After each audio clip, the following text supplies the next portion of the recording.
Trump sends wish list to stop the war. No nukes and Hormuz safety in focus. Pak postman claims to be mediator. Iran rejects, makes own wish list. As Trump indicates he wants war to end,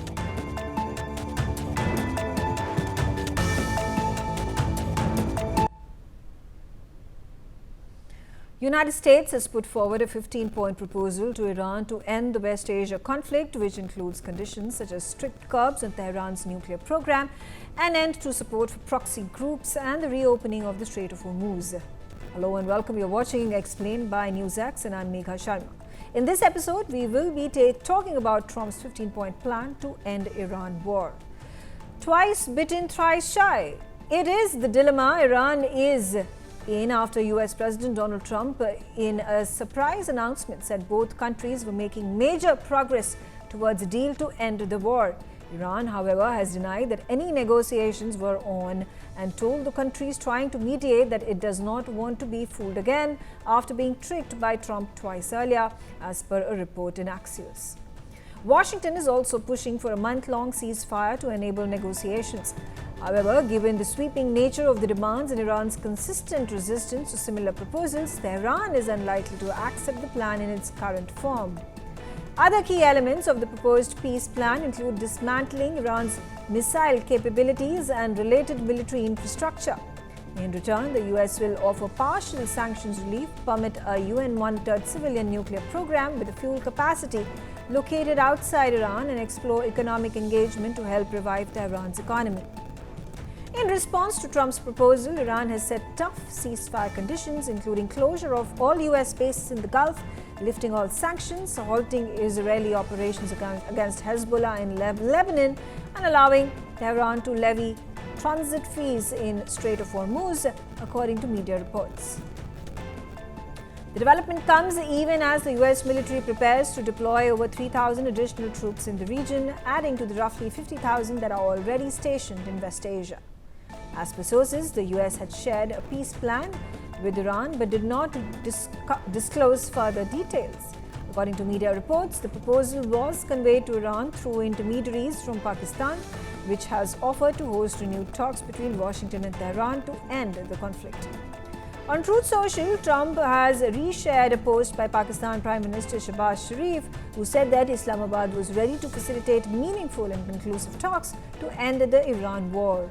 According to multiple officials, the US has agreed in principle to join talks in Pakistan, though mediators are still working to bring Iran on board.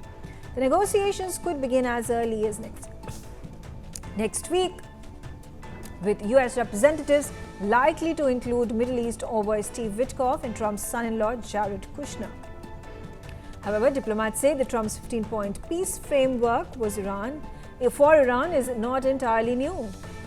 According to reports, the document is largely based on a proposal put forward by Trump's team during nuclear talks in May 2025, shortly before those negotiations collapsed following Israeli strikes on Iran's nuclear facilities. The earlier plan reportedly imposed sweeping conditions, including strict limits on Iran's nuclear and missile programs, shipping out uranium stockpiles, disabling enrichment facilities, and restricting how sanctions relief funds could be used, while offering only partial sanction rollback and a UN-monitored civilian nuclear program. There remains uncertainty over whether a revised version has been formally presented to Iran. Some diplomats doubt any substantial new proposal exists, and even if it does, it may not yet have been shared with Tehran. Trump claimed that very good and productive conversations over the past 2 days had led to progress with Iran. However, Tehran rejected the assertion, saying no back-channel talks had taken place beyond limited indirect contacts about reviving negotiations. US President Donald Trump confirmed that discussions were underway but avoided revealing operational details. He told reporters that the United States was in contact with key figures in Iran who were willing to negotiate. Trump told reporters at the White House that Iran had made a valuable concession related to non-nuclear energy and the Strait of Hormuz, although he did not elaborate. US President Donald Trump said that US was holding talks with the right people in Iran who wanted to make a deal so badly. He said both sides were in negotiation right now without revealing details of the talks that would halt the 3-week war with Iran. Listen in to what he said. Because they're going to make a deal. They're going to make a deal. They did something yesterday that was amazing, actually. They gave us a present, and the present arrived today. And it was a very big present worth a tremendous amount of money. And I'm not going to tell you what that present is, but it was a very significant prize. And they gave it to us, and they said they were going to give it. So that meant one thing to me: we're dealing with the right people. Nuclear related? No, it wasn't nuclear related. It was oil and gas related. And it was a very nice thing they did. But what it showed me is that we're dealing with the right people. Because, you don't know, because the leadership was killed, all gone. Khomeini, all gone. As the expression goes, the past supreme leader. And then the new supreme leader was racked up, at a minimum racked up pretty good. And everyone else was gone. And then many of the people in the third tier. Iran, meanwhile, has denied any back-channel negotiations and accused Trump of trying to calm U.S. markets by delaying threatened strikes, which he said were postponed for 5 days to allow time for a potential 15-point of agreement. Meanwhile, the Pentagon is deploying additional forces to the region, including Marine units, in what officials describe as an effort to retain maximum flexibility. Iran has previously warned it could mine the Gulf if U.S. troop movements escalate. Although Washington has not officially released any written document, multiple international reports suggest the proposal outlines strict conditions covering nuclear dismantlement, missile restrictions, and regional security. According to media reports citing officials familiar with the matter, the plan was shared with Iran through back-channel diplomacy, with Pakistan reportedly acting as an intermediary. The proposal is said to include a temporary ceasefire period during which both sides would negotiate the full terms of the agreement. One of the most strategically significant elements in the proposal involves keeping the Strait of Hormuz open. This narrow waterway carries a large share of global oil shipments, making it essential to international energy security. Any disruption in shipping through this route can quickly affect global fuel prices and supply chains. By insisting on open maritime access, the United States aims to stabilize global trade routes and prevent economic shocks linked to the conflict. Israel's Channel 12 said that the United States and Iran would declare a month-long ceasefire during which they would negotiate on the basis of the proposal.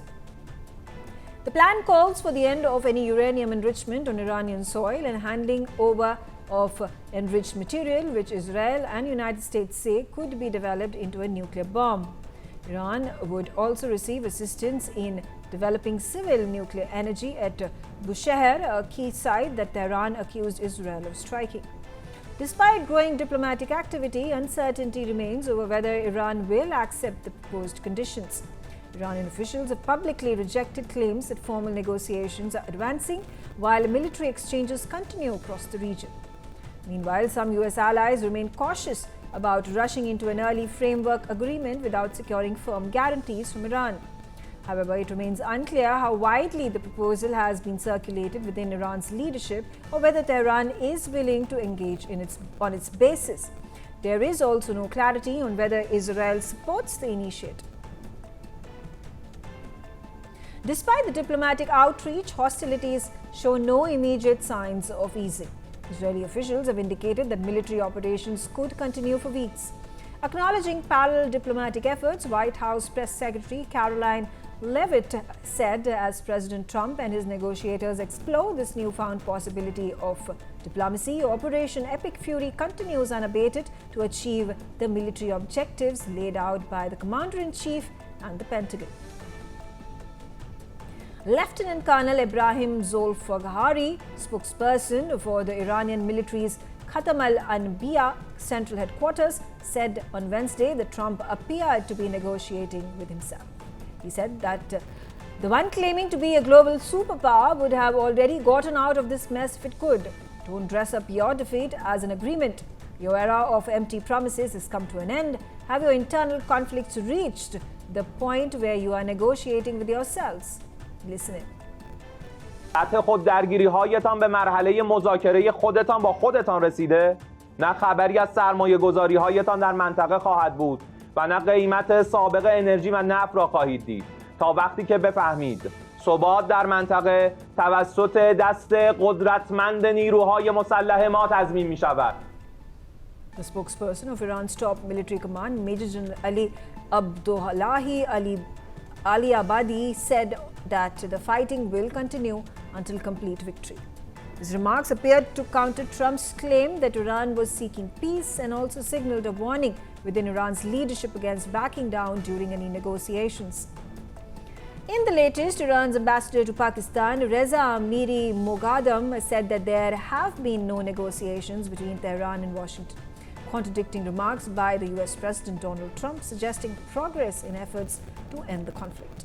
Pakistan and its Army Chief Field Marshal Asim Munir have been positioning themselves as possible intermediaries, leveraging reported ties with Iran's Islamic Revolutionary Guards Corps to facilitate communication. Officials said Egypt and Turkey are also encouraging Tehran to engage constructively. Most notably, Iran has reportedly made it clear that it would rather deal with Vice President J.D. Vance than the very people handpicked by Donald Trump to negotiate peace. Why does Iran favor J.D. Vance? The US Vice President, who has maintained a low profile amid the war, is seen as less of a hawk and more inclined towards ending the conflict. The latest diplomatic push suggests Washington may be open, at least for now, to allowing Iran's current regime to remain in place in a weakened form, even as earlier positions on regime change appeared to fluctuate. While Trump's peace offer has calmed the markets in the hope that the war would soon end, it has done little to soothe Iran. It remains to be seen if Iran joins the negotiations or its premonitions of a bigger US offensive come true. Trump sends wish list to stop the war. No nukes and Hormuz safety in focus. Pak postman claims to be mediator. Iran rejects, makes own wish list. As Trump indicates he wants war to end,